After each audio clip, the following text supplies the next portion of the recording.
What is this feeling that's put you in your place? A hot red burning on the side of your face. No one, though they were asked repeatedly, would say whether they thought Stephen Fry, my friend, was in a state of mortal sin or not. They wouldn't tell you. Something about the question brought out their inner coward. Well, I say that homosexuality is not just a form of sex, it's a form of love, and it deserves our respect for that reason.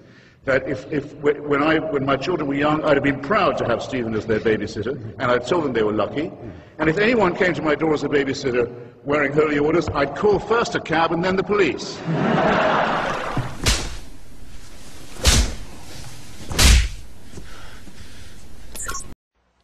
Hi. First of all, I just want to say I'm writing a book, and it's called An Atheist Defends Religion, Why Religion Succeeds and Atheism Fails. So I am an atheist, but I defend religion. And my... Really splitting the difference here, huh? Yeah. I know. I just lost it. I'm sorry. Well, my question is to Christopher is how you can justify wanting to take something away from people, from 95, that gives meaning to 95% of the American people, and replace it with something that gives meaning to just 5% of the American people?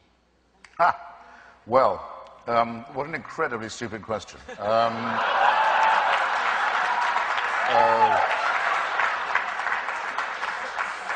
First, I've said repeatedly that this stuff cannot be taken away from people. It is their favorite toy, and it will remain so as Freud said in The Future of an Illusion, it will remain that way as long as we're afraid of death and have no problem, which is, I think, likely to be quite a long time.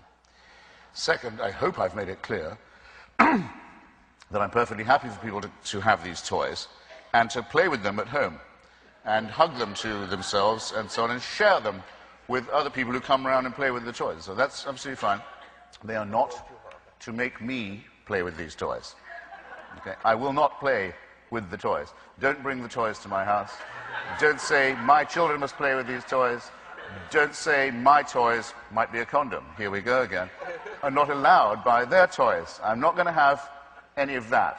Enough with clerical and religious bullying and intimidation. Is that finally clear? Have I got that across?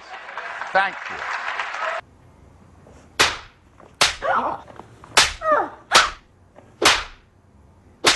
This community. What about the most important minority in the history of the world? Those who have never believed in God, those who believe that an ethical life is possible without religion, those who have studied the stuff and know that Judaism is derived from ancient race myths and that Christianity is a plagiarism of that, and Islam an even worse plagiarism of the two above, who don't want it. There are lots of us. Actually, the largest branch of the humanist movement in the world is probably in India, which has a wonderful secular tradition. We have to be insulted and outraged every day by what we see and what we read. By slaughter and murder. Slaughter and murder and barbarism and insult and superstitious nonsense. We do not reply in kind. We don't say, we'll go and kill you if you go on insulting us like this. Do we get no credit for saying this? I can't find the compulsory mutilation of the genitals of children a subject for humor in that way, or flippancy in that way. Maimonides says very plainly that it's designed to repress sexual pleasure, to deprive a male child as far as possible of the opportunity of that. The full excision, not just the snip or the full mandatory covenant is fantastically painful, leads to trauma, leads to the dulling of the sexual relationship, and can be in itself life-threatening at that moment. We have the records, I can show them to you, of hundreds and hundreds and hundreds in the United States, boy babies who've died or had life-threatening infections as a result of this disgusting practice. That a person as humane as yourself can sit here and think of that as a fit subject for humor shows what I mean. Religion makes morally normal people say and do disgusting and wicked things. And you've just proved my point for me. Shame on you for saying what you just said. Shame on you for saying it about your own son, my God. Let's move on. Yes, let's. What next? Cutting the labia of little girls. At least Judaism doesn't do that. This is a question. What if a Muslim was to say to you just now, my little girl cried more at her first haircut than when I cut off her clitoris?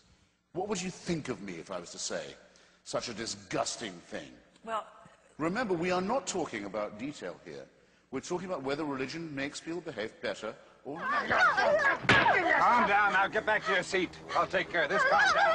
Calm down. Get a hold of yourself. Doctor, you're one on the phone. Everything's gonna be all right. Sister, please, I'll handle this. A sentence or two from David Hume would correct what you said. A miracle is defined not as a part of the natural order, but as a suspension of the order. That it's a suspension of what it starts. You may not do that. However, if you meet someone in the street who you yesterday saw executed, you can say either that an extraordinary miracle has occurred or that you are under a very grave misapprehension.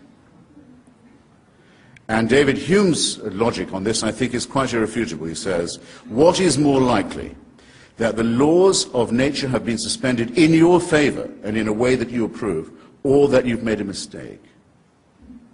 And in each case you must, and especially if you didn't see it yourself and you're hearing it from someone who says that they did. I would go further and say the following. I'll grant you that it would be possible to track the pregnancy of the woman Mary, who's mentioned about 3 times in the Bible, and to show that there was no male intervention in her life at all. But yet she delivered herself of a healthy baby boy. I can say, I don't say that's impossible. Parthenogenesis is not completely unthinkable, but it does not prove that his paternity is divine. And it wouldn't prove that any of his moral teachings were thereby correct. Nor, if I was to see him executed one day and see him walking the streets the next, would that show that his father was God, or his mother was a virgin, or that his teachings were true, especially given the commonplace nature of resurrection at that time and place.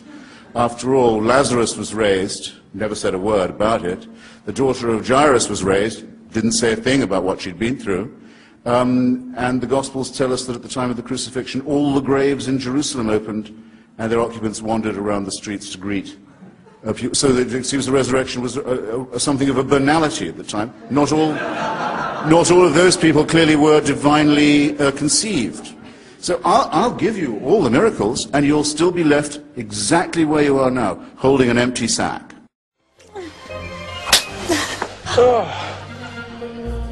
Scarlett? What a pervert!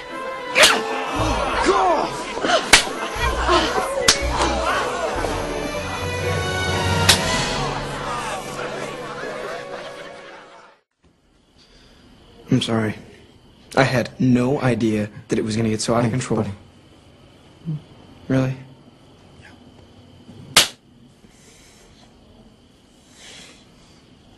Okay, now I'm sorry. I guess I deserve that. The second one's out of line.